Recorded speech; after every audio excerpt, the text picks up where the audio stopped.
Yeah, hi, my name's Bernard Keavy. I thought I'd spend 10 minutes at the most this afternoon explaining why the 80-20 rule is so important for businesses. And basically, if you get this right, you can really gain an awful lot of market share off your competitors. But the trouble is, if you don't get it right, and they do, they could do the same to you. So it's a really powerful topic.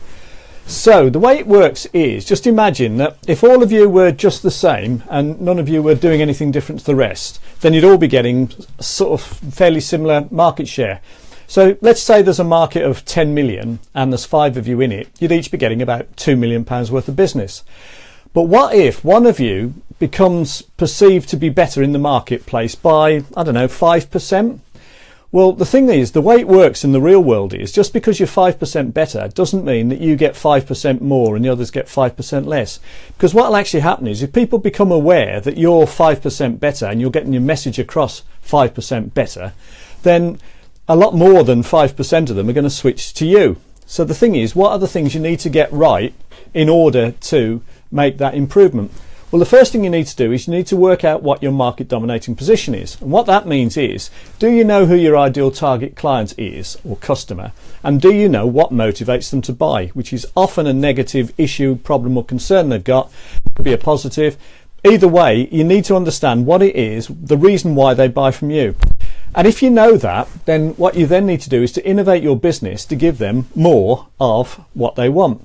So it's a sort of circular process. The better you know your target client, ideal client or customer, and the better you know what motivates them to buy, the more you can give them what motivates them to buy. So you can make those sort of improvements. Now, just to clarify here, the trouble is, the reason a lot of people don't do this is because you need to set time aside in your diary to work on making these sort of improvements. Because if you don't, it doesn't happen. And most people, in my experience, don't set the time aside to actually do these things. They're far happier, if you like, being busy. But once you do know those things and you put them in your diary, they count as things that are called important, but they don't necessarily have a deadline. So they're important, non-urgent, if anyone's read Stephen Covey, 7 Habits of Highly Effective People. So that's a circular process. You then work on the 80-20 rule. Now, the 80-20 rule basically says that 20% of what you do on a day-to-day basis gets you 80% of your results. So you work on making small improvements to generating more leads, converting more leads, getting your customers to buy from you slightly more frequently, getting them to spend slightly more each time, and making slightly more profit on everything you sell. And all of that is doable, and if you work on it and you set time aside in your diary, then you can make those small improvements. And going back to what we said at the first, that's all you need, just small improvements in these things and small improvements in this 5-step profit formula. Now, once you've got these small improvements, what you then need to do is what a lot of people don't realise, which is you need to have what's called strategic marketing in place, or a drip campaign. Because at any given time, most of your prospective customers are not ready to buy now. And most sellers give up too early, and therefore they miss out when people are ready to buy. So what you need to do is you need to be in regular contact with them, giving them what they're looking for. The thing is, what are they looking for though? They're on what's called a buyer's journey, and what they're looking for is information rather than someone trying to sell to them. So you need to have a system in place where you capture their details and give them regular pieces of information to help them make their buying decision. And the way you do that is you need to have whatever you promote. So if you say it at a network meeting, if you use an advert, if you use a flyer, whatever it is, you need to follow what we call the conversion equation, which basically says the first thing you say, or your headline is, this is your major issue or concern. The second thing you say is, I can give you a solution. So that would be a sub-headline, or the second thing you say if it's verbally.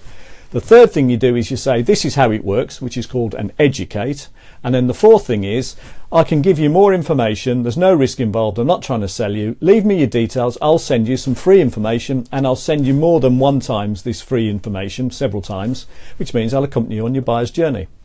Now, the thing is, if you follow this logical approach, what will start to happen is you'll start to actually capture some market share from your competitors.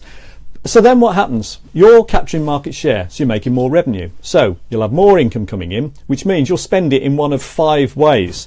So the first thing is you'll spend it on improving your product or service, which is your market dominating position. Well, what's that going to do? It's going to get you more market share.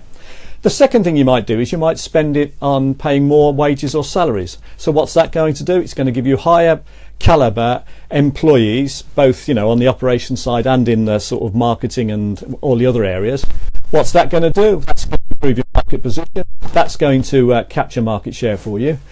The third thing you might do is you might spend it on systems, improving your systems. Well, what's that going to do? That's going to make you more effective in terms of your strategic marketing. It's going to make you more streamlined. Again, it's going to give you more of an edge, which is again is going to mean you'll capture more market share. You might spend it on better marketing, full stop. You might reinvest in marketing your products or services. What's that going to do? It's going to capture more market share for you. Or you might decide to pay higher interest to borrow money more easily, or pay higher dividends to your shareholders to encourage them to invest more with you.